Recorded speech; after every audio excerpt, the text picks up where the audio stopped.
Chapter 8. Though Leon Fortunato was licking his wounds over having to prove himself to his boss anew daily, he couldn't deny that Carpathia treated him well in many respects, not the least of which was the exquisite apartment he enjoyed. Nikolai had given him his choice between lavish quarters within Carpathia's own estate, or the entire top floor of a palatial apartment building in downtown Bucharest. Leon had chosen the latter.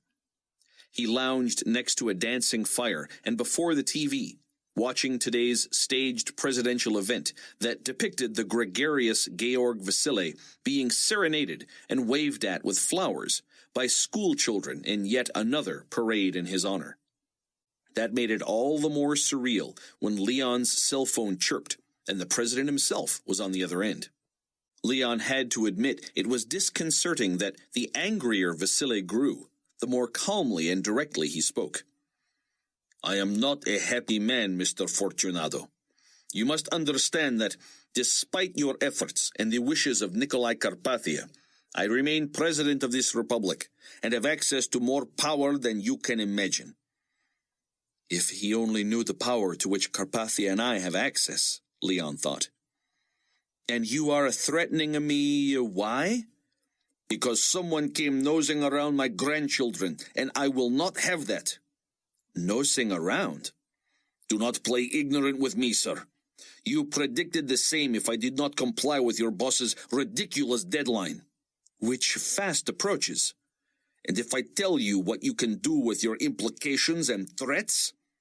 "I believe you know the answer to that, Georg. You may find in office your number 2 man, perhaps whom you prefer over Carpathia, but you will be vilified and ruined in the process. Your scandalous dealings will be made known all over the world. Whatever legacy you think you have nurtured will be seen for the sham that it is, much like the fiction I am watching on TV, even as we speak. And, for the record, I know nothing of any nosing around your grandchildren, as you put it." "Is that so?" "What reason would I have for lying about that? If it was true, it seems I would be eager to take credit for it, would I not?"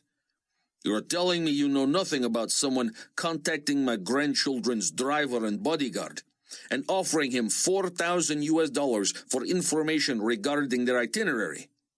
"I beg your pardon." "You heard me. The equivalent of 50,000 of our old lei." $4,000, Leon thought. Is Vasily testing me?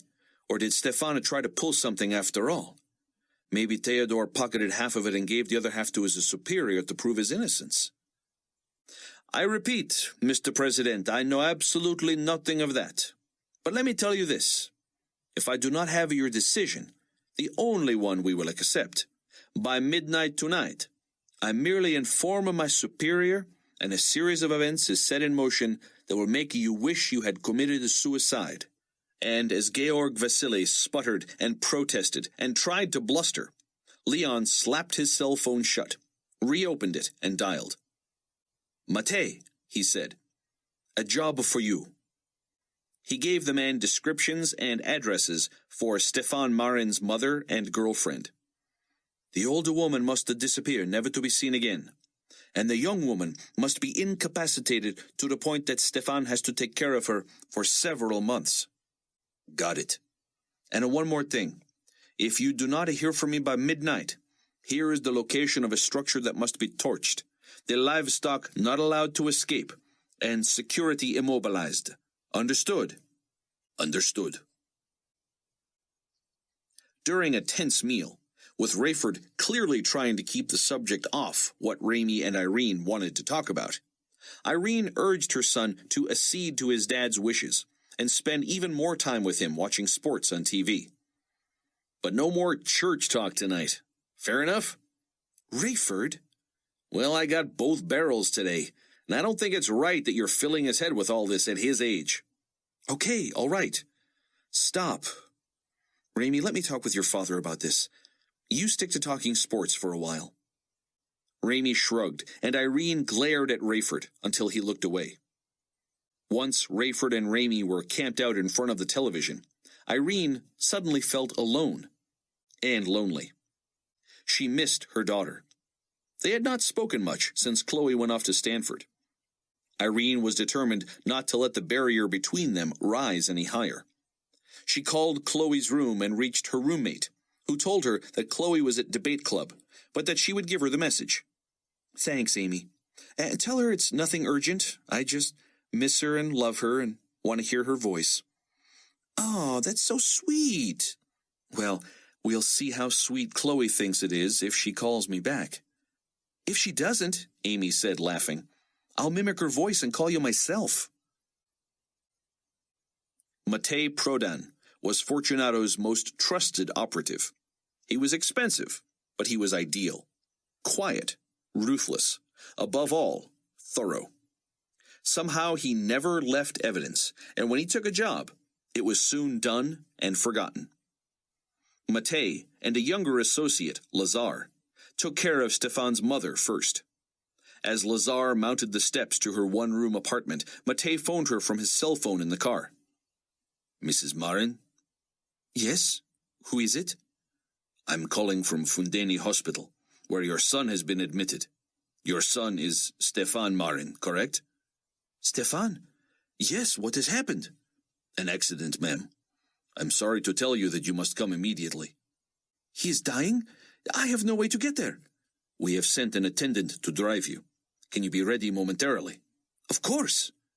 "He should be nearly at your door." "But I am undressed for the evening after a day of work.